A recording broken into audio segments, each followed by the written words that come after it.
In this video, I'm going to walk you through how to change phone number or add phone number on your Temu mobile app. The Temu mobile app, as we know, is an online shopping app that's really good and kind of trendy right now. Now they have a lot of great stuffs you can see up here. Let's say you've chosen and you want to add a phone number. What do? It's very simple. At the bottom here we have home, categories, your cat. Tap on you, so you can see here. Then you tap on settings at the top right corner.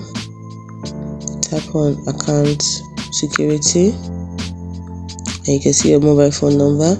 Then you tap on edit. If you've not added a phone number before, you just simply tap on add. This place will not be edit, instead to be add. If you've added before, tap on edit, and then you put in your new phone number, and then you tap on continue.